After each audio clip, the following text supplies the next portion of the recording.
We're entering into a world where people promised us something completely different. I think wisdom is so lost. Wisdom is so needed. I'm like so tired of having to constantly figure out what's real. Power just ultimately, when it does not move, it corrupts.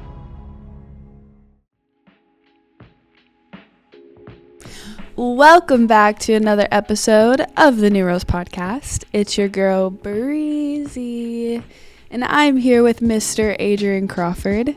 How are you doing today? I'm doing well. How are you? I feel like every time we start this podcast, I say, "How are you doing today, sir?" And every time you say you're doing well.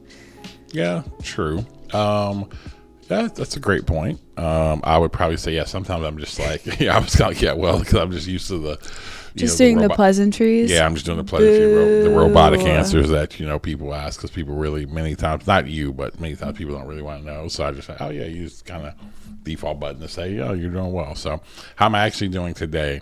I think that I am like probably more ambivalent than anything else.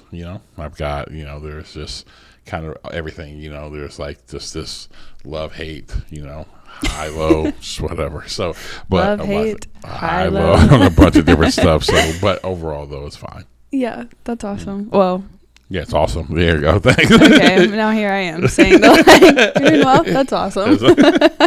I don't even use the word awesome like regularly.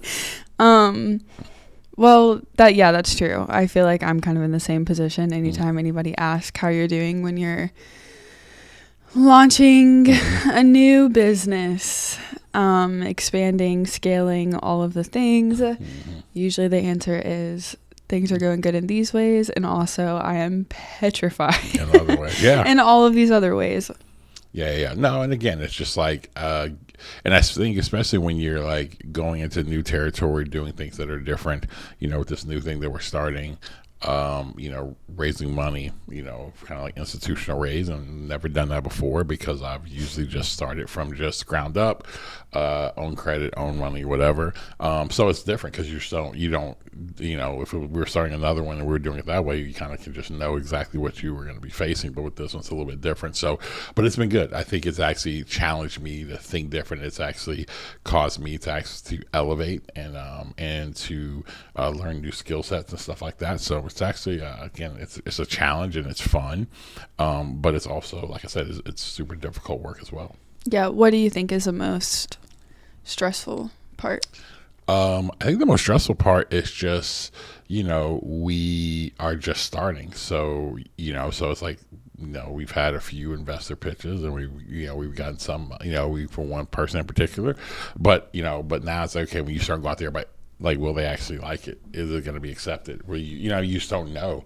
And so I think that's one of those deals to where, and then also I think the other thing that's stressful about it is that I don't want to pitch or do things that just makes an investor like kind of, the typical go with it. It's like trying to find the right investor, because I don't want to pitch something that's like just to kind of pitch a certain way because investors will like us to pitch it this certain way because they'll make them feel more comfortable versus like, no, this is what we are. This is who we are. It's what we're going to do. And so, so you may have to go through a little bit more than normal. But again, when you've never done it before, then you just have no idea what that could look like. That could be in meeting number 5 or that could be in meeting number 95. You have no earthly idea, so we just kind of keep going with it. Right. What's been the fun part? Have you found like a new type of fun that you haven't felt before with pursuing a different kind of risk? I think the fun part would be, I wouldn't say yet that it's the fun part. I would say it's more of the motivating part for me is believing that what we're creating is needed in the world. And that's the whole thing. I think that's what kind of like fuels me. It's like I really do believe that putting this product that we're going to be, releasing in the hands of people would be incredibly helpful for all types of people. And so I think it's definitely needed. I think we're living, like we've talked about here on the podcast, we're living in a world. I don't think people are going to be prepared for the world that is to come. And I think what we're developing is going to actually really help people, like a lot of people. So again, for me, I think that's the fuel and the motivation is to actually get out there and to kind of push to do that. Right. I'm interested to hear, and then we can jump into our topic. Is there any forms of like media that you've consumed lately? Do you have any thoughts on Coachella weekend one? I mean, we can talk about Coachella. I thought Coachella was actually about Coachella. Yeah, I mean, media, I would say it's weird. I've like consumed way more YouTube than ever. Like, really? My son used to always be on YouTube. I used to be like, man, why are you always on YouTube, right? But now that I'm there, I'm like, oh, like I get it, because especially because I'm always trying to learn. So it's just all types of stuff on there. But as far as going back to what you asked earlier about Coachella, yeah, I thought this year, again, I love music, and I thought this year was actually really interesting from the people that they had, and from the headliners or whatever. I mean, I hear the comments about Bieber. Was it lazy? Was it like, because he's just up there, my man's just like scrolling YouTube and like, putting this out there. I actually thought it was incredibly creative. I thought it was simple. I think that's the thing. I think it was, I think things have been so like production wise, been whatever, and I think he simplified it. And especially, when he's going back and he's harmonizing with his younger self, like that, and that one scene right there, that was worth all of it. Right. You know what I mean? Because of the depth and what all that means and stuff like that. So I thought it was great. I mean, I thought, like Sway Lee, you know what I mean? Because you just forget, Ray Sherman, how many bangers they had. My, like, that was like, I really did love this lineup for Coachella. So this is the first year that I've actually really like pulled up the live stream and been watching it throughout. And that was like the sickest one when he said, Coachella, come get it. Like, please, I was gagged. Yeah, that one was good. And I thought, like Young Thug was good. And I mean, again, I think across the board, they had some really good ones again. And it seemed like it was funny. I saw a meme the other day, and it was Rick Ross when he's rapping on "Devil in the Blue Dress" off Kanye's album, and it's like how white girls hear Sabrina Carpenter, and it was him rapping like how brothers hear Rick Ross on "Devil in the Blue Dress" is how white girls hear Sabrina Carpenter. Yeah, it's like the windows rolling. Sabrina Carpenter. I know, that's what I was gonna say. So how was I heard it was great. But I think she's so witty. I like Sabrina Carpenter because I love musical theater. So I'm not, I guess, quote unquote, theater kid necessarily, but I definitely love musical theater. I can really value the production, the musicality, the lyricism, and just like the performance as a whole. And she is the first pop star that, in my opinion, that has approached it as musical theater. So her sets, like, she's not in like your traditional just like pop, cute outfit, cute set kind of thing. Like, there's definitely a lot of theatrics that go into it. There's a lot of references from like all that jazz, like in her dances, and she's very Dolly Parton. And so I think that I like her wittiness. She has a lot of innuendos in her music, so I find that to be really fun. I think she's like fun to listen to. Yeah. No, I mean, from everybody, again, the stuff that I've seen, she seems pretty creative with what she does. And again, I think this year, even I've been watching like a lot of different shows and things like that you see like clips on, whether if it's on TikTok or a reel, even like Kanye when he did his, I thought his set was unreal. Like, just, and again, the most Kanye thing ever, you're just walking on top of the world the entire time. I can't even take him seriously. I feel like I see stuff about, like, I saw that on the internet and I was like, is this real? Yeah, I don't even know if this is real or not. He's just a different, but you know what's crazy about him? Then the other day I was watching and Kanye had these shoes on, right? And like, now that he's not with Adidas because everything that happened, he had these shoes on, and I'm like, them things were fire. Somebody wrote, they're like, we gotta accept Kanye back just to get this gear. Like, you know what I'm saying? Because it was like, because he just had like, he just does. He really is one of the most, I think he's probably the most influential person when it has come to like music and fashion. And I think in this millennia by far, because I think his ability from sound to, you think about with him and Virgil and Jerry Lorenzo, all those guys together, what they created from a style standpoint. I think, he is really like one of the most influential people when it comes to stuff like that. And his fashion sense is pretty remarkable, because at first you see the stuff and you're like, man, that's dumb. I would never see that. You know what I'm saying? Like when he was wearing like those clothes looked like he was in freaking Divergent. And then all of a sudden I got another day, I saw one of those shirts. I'm like, that's kind of tough. So I ended up getting one. You know what I'm saying? Like, But I was making fun of it at that's first. awesome. You know, That's so funny. yeah, but he definitely pushes the edges. That's for sure. He's creative genius. Yeah, he is. And I feel like any creative genius always has some questionable. Yeah, they're always they're crazy. They're always a step away from crazy. So you know what I'm saying? There's something that you said. Oh, I was very shocked. He did a music video. I don't know what song it was, but he released it recently, kind of around the time that he was doing that concert. And it was one of his newer songs, and the entire set was the like traditional like Toby Nwigwe green. The entire thing was that green. Yeah. And I was offended. Oh, because I was offended because I don't think that I've ever seen, and I could totally be missing context. Like I don't know where Toby Nwigwe acquired that. I don't know how long he's been doing that, but I've always seen that through him and his family and what they create. And the entire music video, in my opinion, I was like, bro, did you dupe Toby Nwigwe? And I've never seen Kanye do that before. Yeah. So just also first perception, I was like, dang, I don't rock with this. And I just never really listened to any of it because I didn't, like, you know, it's funny. I got to go look at it because I have not seen that video, but nah, man, shout out. The style of it too. Like just the way that they approach the music video. He's like sitting inside of this church and there's all these different people coming in and out that are like kind of representative of, you know, certain things throughout his life. So even like the creative storytelling was kind of like, dang, that's something that like, it was weird. It was like odd, like had some weird otherworldly stuff to it. That was like, that's very Kanye. But I was pretty like, I don't know. I'm not ready to dive back into what he's making. Toby Nwigwe.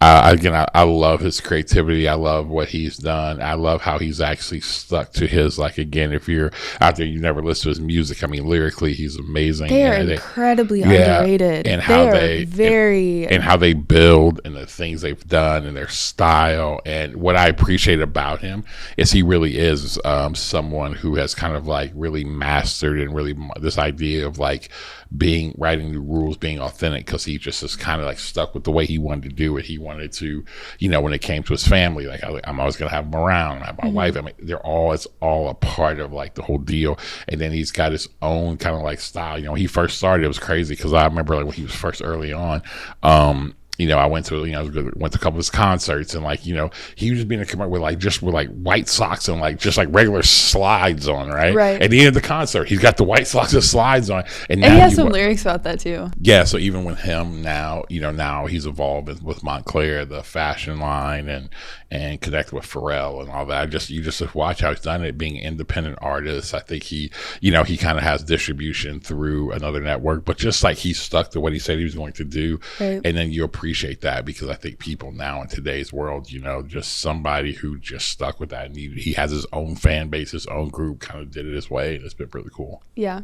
Well, thanks for our little opening pop culture segment, I guess. Yeah. We love talking about these things and we consume a lot of different forms of media just to stay updated on what's happening in the world and I guess our own muses of sorts. Absolutely. Yeah. Because again, I think I love looking at pop culture and studying it just because I think it's just usually good or bad or whatever. What I try to look is underneath it. It's always usually a cry or a generation speaking about something, you know, even though it may come out this way. I try to get underneath and look at what are they really saying? What are they really communicating? And I think what you're starting to see a lot right now is I think people are genuinely just looking for like more things that are like stripped down. Again, it's authentic, but I think they're just looking for stuff that they can kind of, tangibly feel that it's a real thing, that it's very much so to the person. That's why I think the Bieber thing, because there was so much about like people who were Bieber fans, right? And there was like, I think people who were fans, it seemed like that's who he was making it for that night. It was not for like somebody didn't know that, it was like, him sitting around and they're we're singing along with you because we grew up, you grew up with us. Yeah, people talking about that whole like lazy, I'm like, you need to stop talking. Yeah, I'm saying. And you need to get off the internet. It's just not relevant. That's what I'm saying. He just is like, I'm watching this. Like everybody's like, oh man, because again, especially in the early parts of YouTube and how he did. I just thought it was brilliant. And then on top of that, he brought other people out. It was just him. And I think it's also he brought people with him.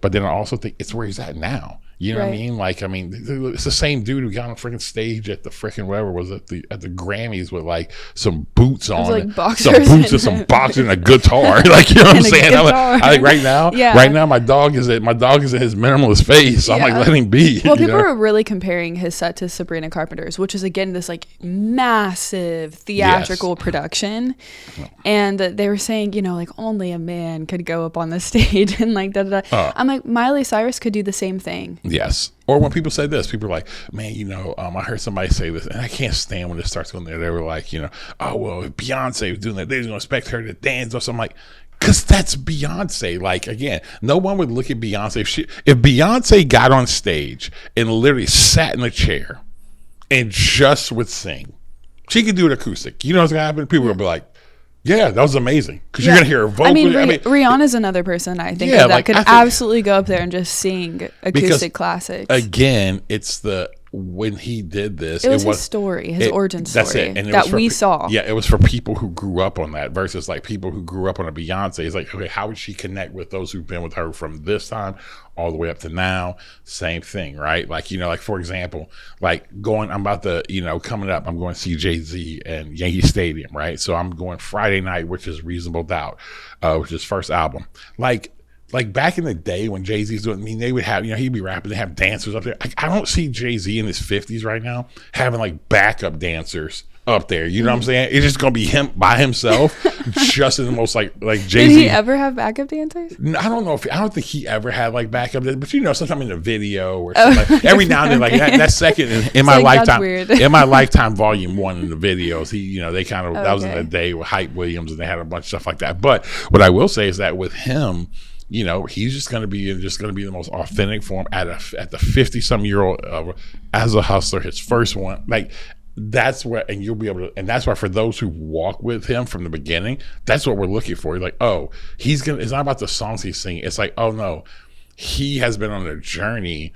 And that's why I tell people why he's my favorite rapper is because he actually has elevated like rap the entire time. Because everybody else has been like, there was no such thing as dudes over their 40s rapping, because what they would do is try to be young.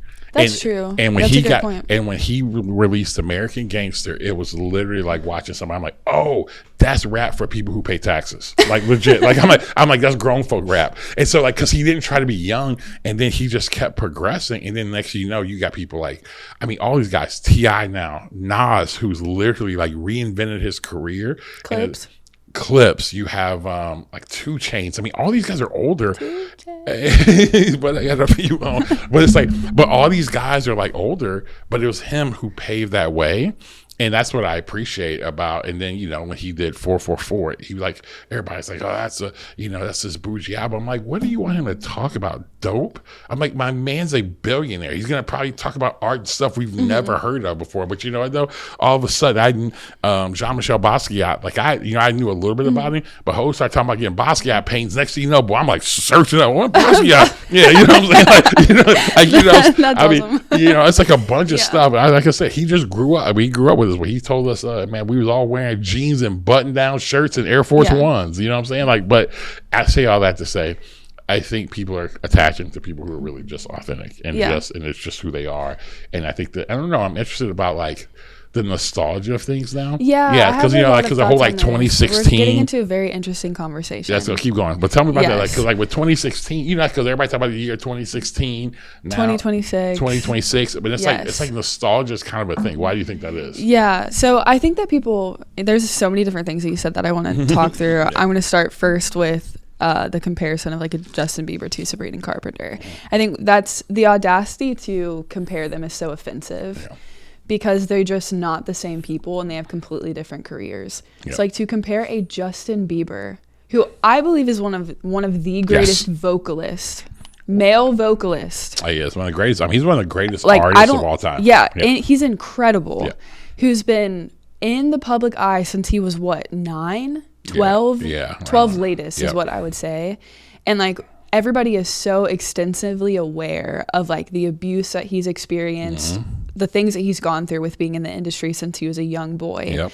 On top of that, why do you think he did YouTube? He doesn't own those songs. You know who he has to pay? got paid his if he doesn't play them through YouTube. The people who has his The masters. people who have He sold his masters to, yeah. Yes. I'm like, same thing, reason why Taylor Swift redid her music. So it was a great business decision on his part, one. I'm like, two, he has a completely different legacy than a Sabrina Carpenter. Sabrina Carpenter has to show up big, take up a lot of space, and do all this other stuff because of where she's at in her career. So that's the first thing that I would say. Yeah. The second thing is I think that people really crave depth right now and newness. And so I think that we're very rarely seeing the combination of both of them. Yeah. I think that the desire for nostalgia, we talked about this a little bit on the Mark Sayers podcast. So if you're listening and you haven't listened to that one, I would definitely recommend you go back. I think that people really are craving, like, I can't describe someone that I've listened to recently or something that I've watched that I've been like, I've never seen something like that before. Yeah. And I can think about times where I saw something for the first time in the past, even just in my life, where that has been the experience, where it's like, whoa, they're doing something completely different that I've never seen before.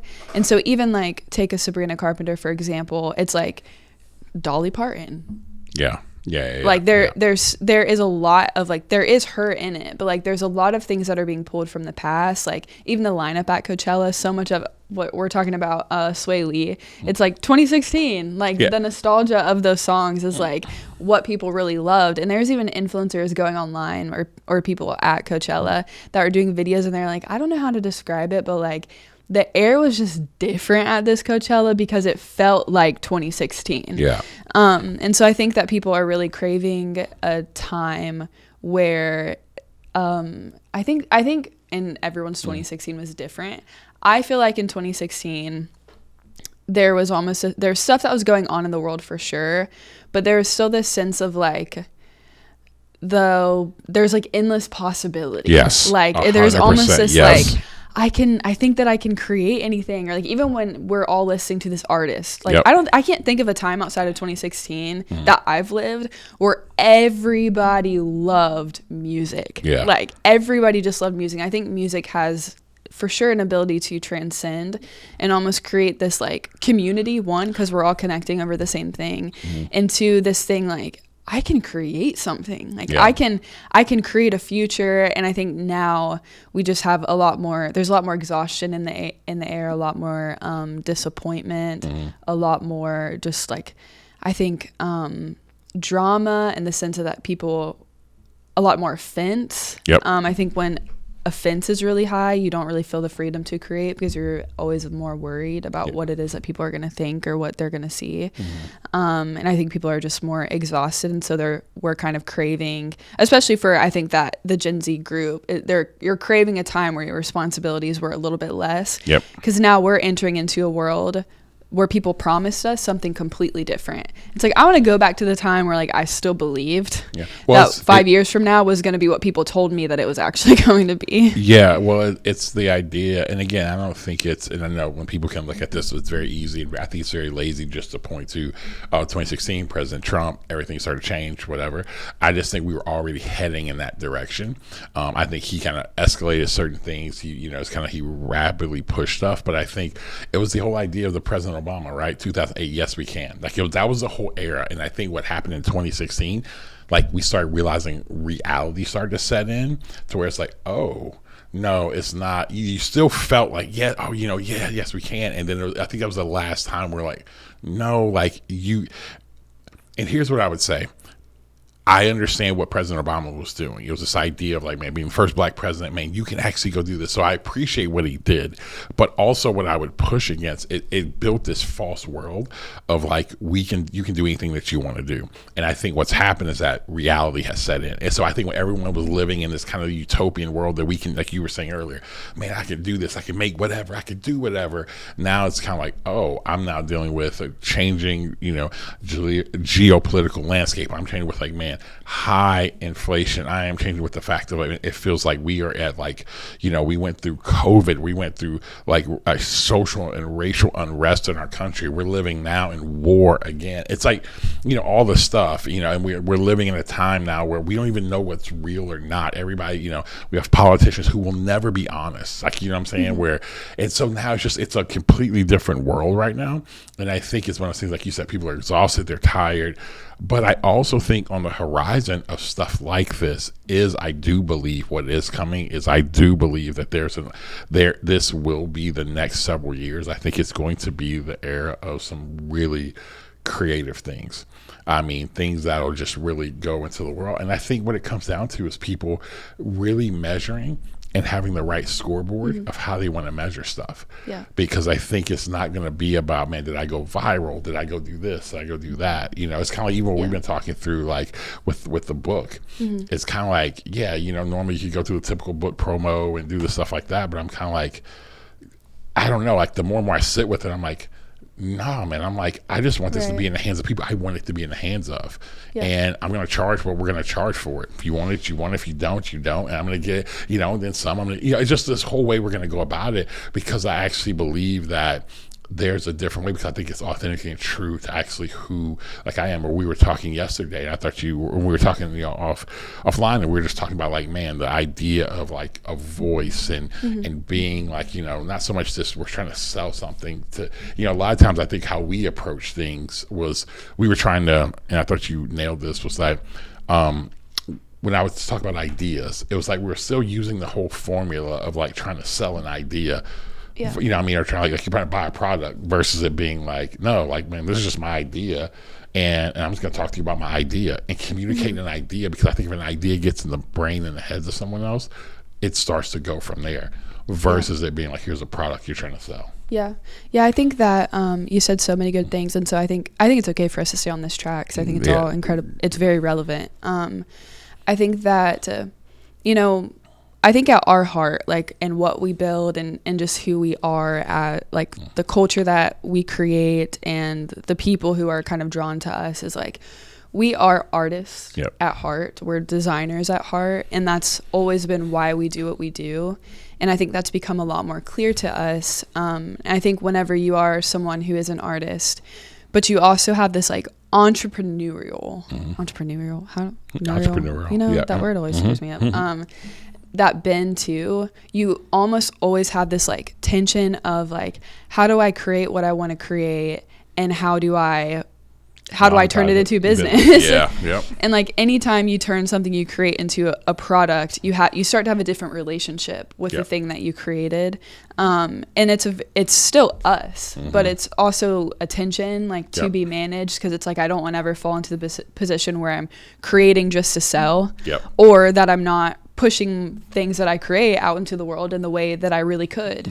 And so I think we've really tried to manage that tension for just figure it out, because we'd be consuming, like the Gary V's, the Hermosies, and they're like, early on, especially Gary V's, like 20 videos a day, like Gary V, I love Gary V. I love it's it. So him, but that's what I'm saying. It's so it's really him. Yep. And I think that, and it is some people out there. There are some people in the world that will see that and they'll do it. Like I think Hermosie's a good example. It's like they really subscribe to that method because it aligns with where they are right now. And I think we'd kind of try to adopt that, and then we'd also try to adopt like but like we want things to be like authentic and like deep, and that takes time and experience. I think the Hermosies do really subscribe to that method because it's them, and for a long time we would hear that and think that we needed to do that as well, and it's like we need to like seize the open landscape that is Instagram, and then it is TikTok, and then it's YouTube Shorts, and it's all these things. And I think what that started to do is because we sell quote unquote like ideas, like philosophies about like humanity.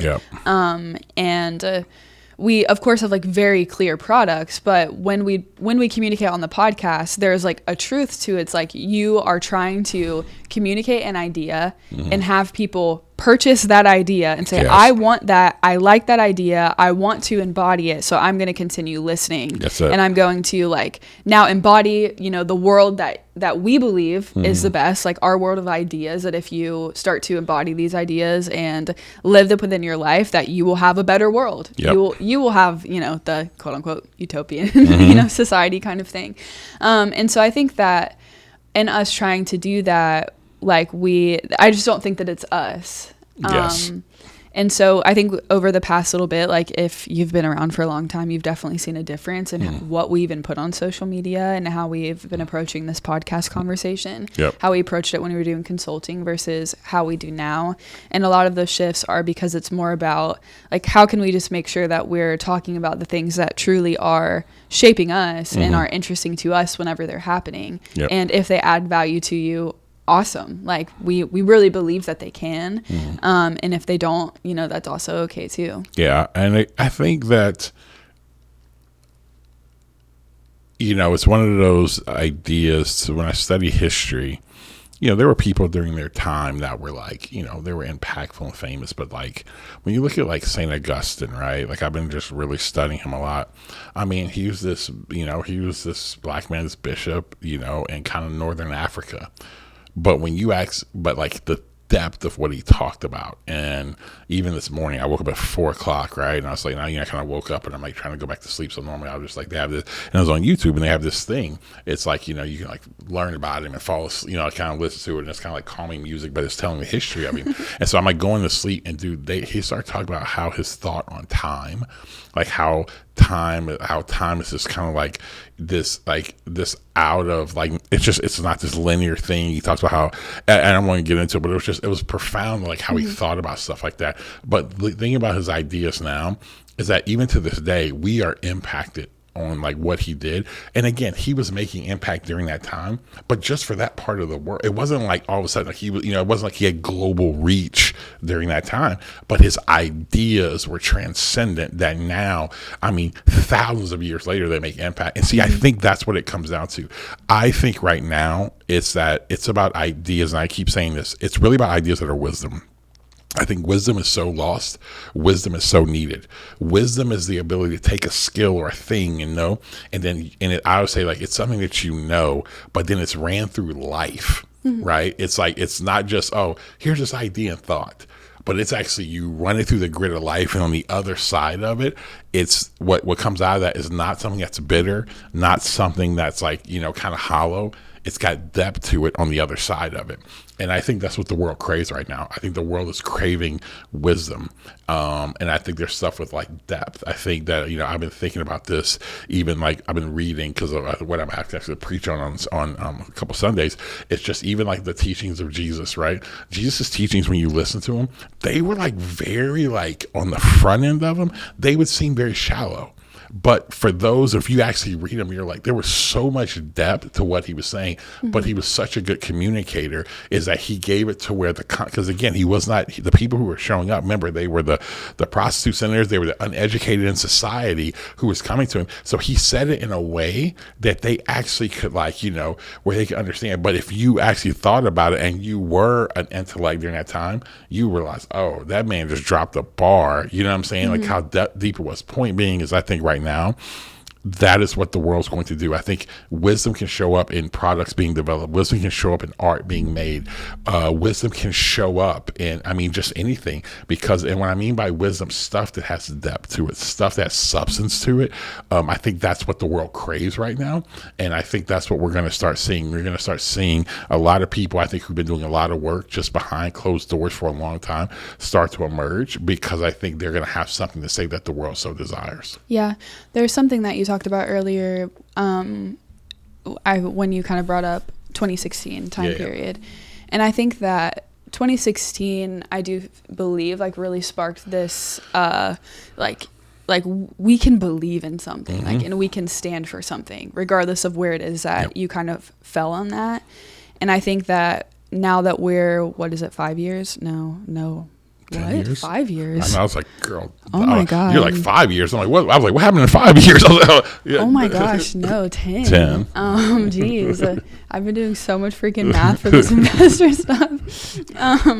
But all that being said, I think 10 years, I think that really did spark that. Yep. And so we're like 10 years in, and there's a lot of stuff that was sparked at that time period that it almost is like nothing has changed. And so I also think there's a little bit of us feeling like the exhaustion of like standing for something, and then also the exhaustion of, quite frankly, like war. Yeah. Both within America and also as it has continued to expand globally. And so I think that that's just incredibly exhausting. And I don't think that trajectory is going to change. Yep. I think one of the other things that happened that's happening now is even Obama, in my opinion, I think he was so important because of his ability to communicate a hopeful future. Yeah. That was like something that I think he did so responsibly and so incredibly. And I'm like, I can't wait for us to have like a leader again that's able to like see a future and of like possibility and spot. Yes. Like, regardless of what you think about me, like we can do something, like we can do something great. Cause I do believe that that's true. And I think we need that kind of like leadership and wind. Yep. But I also think that now we're hearing a lot of, like things that people would disagree, that like decisions that Trump are making right now, that he wasn't necessarily making any different decisions whenever he was in the seat. So there's like very different ideas of like what I believed of this person. Now I'm like learning more information, and I'm like, oh, everybody is not who I think that they are, and everybody's not who they present themselves to be, especially in American politics. Yes. And so like all of that is now completely crashing down. And so then there's this component of like what I believed in, and more specifically who I believed in, is not who they said they were. What do you do with that? I think is kind of an exhaustion and confusion that a lot of young people are experiencing too. Yeah. And I think that it's, you all are coming up in a world you were promised these things, and it's not that. And I think what's happening across the globe is, I think that what's being peeled back is everyone's seeing the reality of like leadership. And again, goes back, and this will kind of dovetail. It goes to this thing we've been talking about. We talk about all the time here about power. I think that what's starting to happen is that people they're seeing power be static, like power not be given away, and power just ultimately, when it does not move, it corrupts. And so we're starting to like see that right now. And even to a point to where, even in the context of church world right now, I was listening to something the other day, and there were stats on it about everybody, and I knew this wasn't true. Now, there's been this whole thing out there right now, about revival, right? About people coming to God and da-da-da. But actually, when you dig statistically, it's absolutely not true.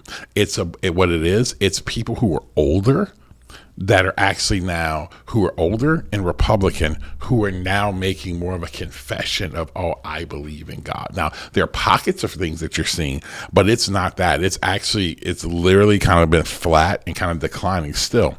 The point of why I say that, and the fastest growing, is non-denominational churches. Why is that? Is because, again, institution. People don't want to believe in institutions. So you think about government, institution. Everybody's pushing against institution. Now, there's good and bad with that, because authority, I think, is something that is needed, but also I think unhealthy authority. Now, why do I say all this? Is that I think right now there has to become an imagination of what the future looks like, to be able to create an environment for people to create and to build and to come up with new things.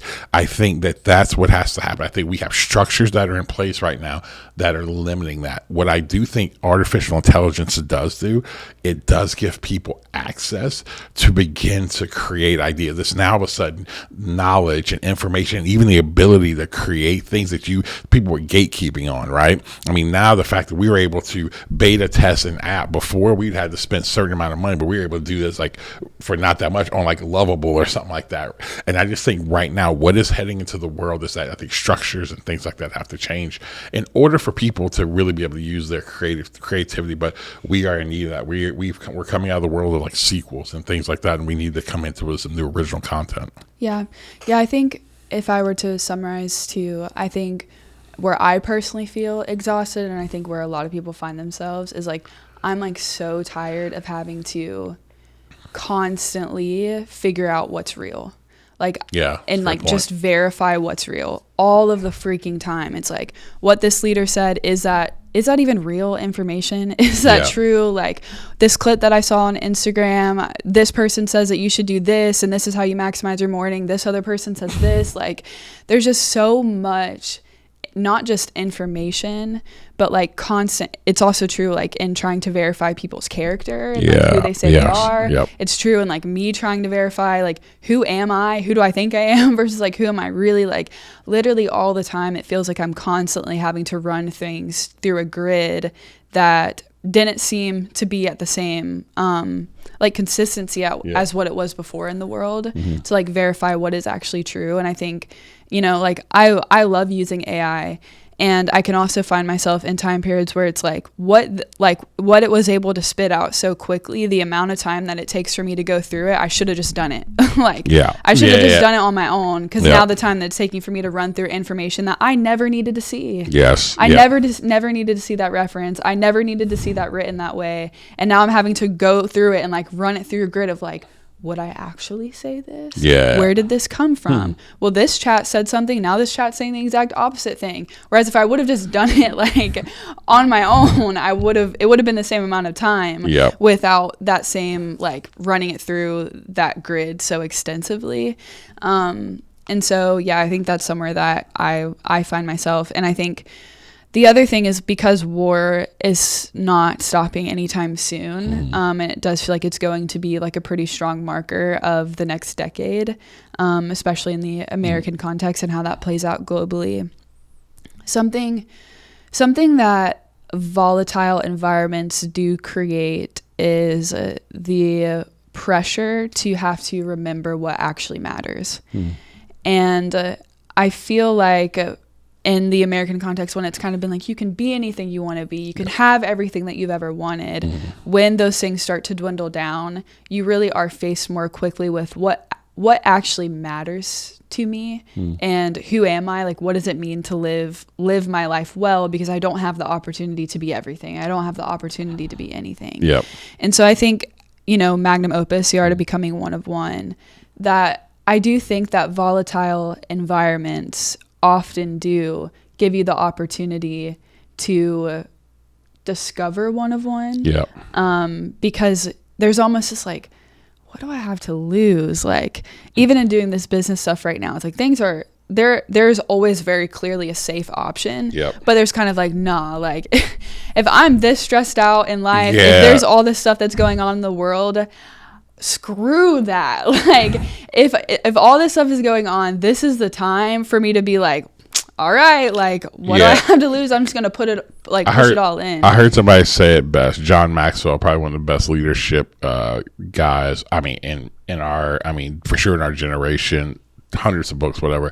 He said this one time. I was listening, I'm in a private room with him. He says, well, if you're 1 foot underwater, you're 15 feet underwater. You're underwater. He's like, so you might as well be 15 feet underwater. He's like, because if you don't come up, you're going to die either way. 1 foot 15, you're going to die.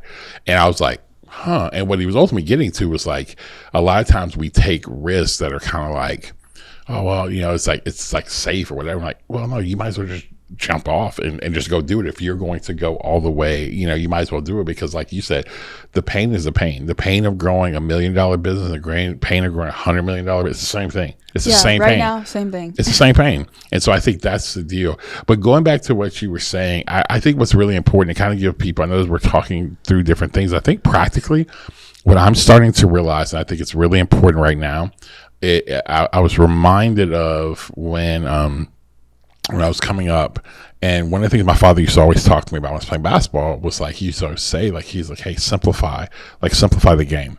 because of I would work on a lot of different stuff. But one of the things that he kept saying is like, man, you have all these different moves, but it's like, you got to just, okay, I'm going here, perfect this and simplify it, then add to it, right? Because there's so many different variations of different moves and all this stuff, right? And I think that's what people have to start doing right now. I think people really need to start simplifying their lives.